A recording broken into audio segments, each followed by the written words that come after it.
Luke 8:17, Jesus said, "For nothing is hidden that will not become evident, nor anything secret that will not be known and come to light." These are the flying discs we've covered so far. The portrayal of these discs is from an underbelly perspective. In order to find the rest of the flying discs, we have to alter our visual perspective. There is a flying disc on this lamppost at Alexandra Palace. This perspective is seen as a side view or as a cutaway. The lamppost also has a cross on it depicting the planet of the crossing. This 5,600-year-old Sumerian stone carving clearly shows various forms of aircraft. The one at the top is startlingly alike to a helicopter. The one we're going to concentrate on for this exercise is this one here. It's clearly a side view perspective domed disc, and we will view it in context with what appears to be a three-legged stand beneath it. As the carving is not three-dimensional, we can safely conclude that there would be a fourth leg, or even three more legs, making 6 in total. In a cryptological context, the stand beneath the saucer could also double as a depiction of propulsion. It is also apparent that the disc could leave the stand or return to it. This disc perfectly resembles the discs at either side of Jesus Christ in this blasphemous painting.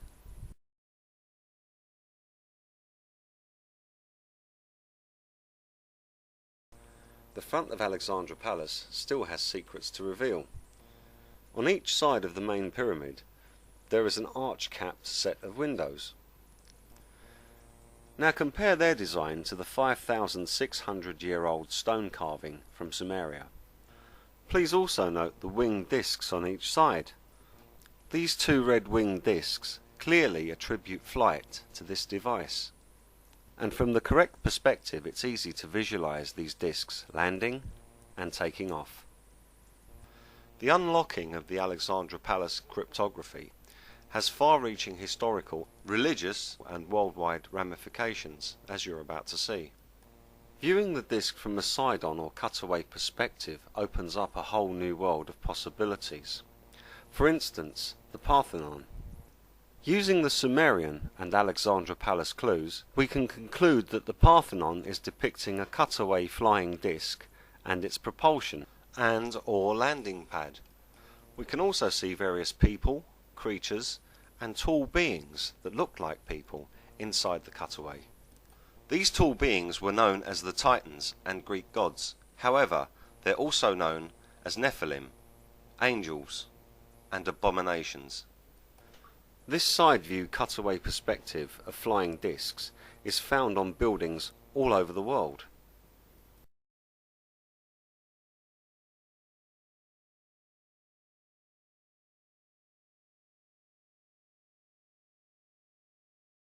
Now view the Palm Court entrance with the same perspective of a side-on cutaway view. As you can see, it clearly depicts a flying disc and its propulsion and four-legged stand. And the flying disc depiction at the top once again clearly attributes flight to this device. Each leg of the 4 supporting arch pillars is made of 6 large stones. Once again we see the 4 sets of 6 cryptography in action.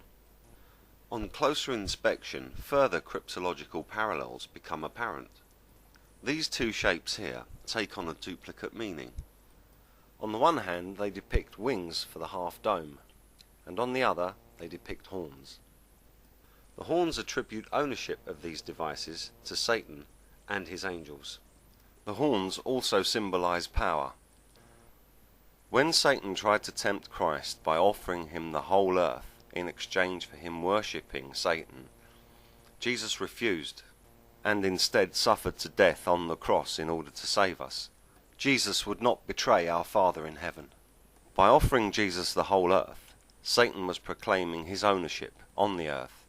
Using the winged disc as the identification mark, we can begin to get an idea of just how huge Satan's authority over the earth is. You will find flying wing depictions even outside your own front door. On fireplaces, on all great buildings, You will find the winged dome depiction even inside Vatican City. In parallel to the smaller discs at the side and at the front of the building, Alexandra Palace still has many more secrets. The large central discs at the front and back of Alexandra Palace also have these wings, stroke horns, but they are placed underneath. However, they also attribute flight to the large discs. The discs at the rear represent the eclipse that will happen when Nibiru passes between the Sun and the Earth, so the wings must represent the winged planet, Nibiru, or the horned planet, Nibiru. These wings are in fact inverted from their proper position.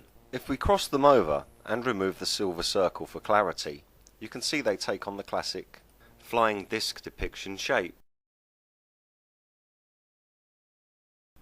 Crossing these wings over the lower and upper hemisphere of the large disc, it takes on the form of the winged disc and the horn disc. Once again a clear referral to Nibiru. On both the front and the back of the building there is a large silver circle, all the way around the red disc and all the way around the glass disc. Notice there are pillars to each side. Therefore the large silver disc's correct position, rather than vertical as depicted, is in fact horizontal. That disc would in fact rest upon pillars, and the whole device would act as a landing and takeoff platform. The large cutaway discs at the side of the building also have these silver circles, but they are depicted as half a circle, in order to blend in with the parallel. There are more cryptological depictions hidden here at the front of Alexandra Palace. Notice the pattern of continual squares inside the arch. This is the same pattern found on the large domes and structures of many of the world's greatest buildings. Let's take a look inside the dome at St. Paul's Cathedral. As you can see, all around the outside edge there are pillars. The pillars are supporting a circle. All around the circle there are flying disc depictions. And finally the two-part circle in the middle. The outer part is filled with hexagons, and the inner part emits light. You are in fact standing inside the landing and launch pad, looking up at the underside of a flying disc. Luke 8:16, the illustration of the lamp. Jesus said, "No one would light a lamp and then cover it up or put it under a bed. No, lamps are mounted in the open, where they can be seen by those entering the house. For everything that is hidden or secret will eventually be brought to light and made plain to all. So be sure to pay attention to what you hear.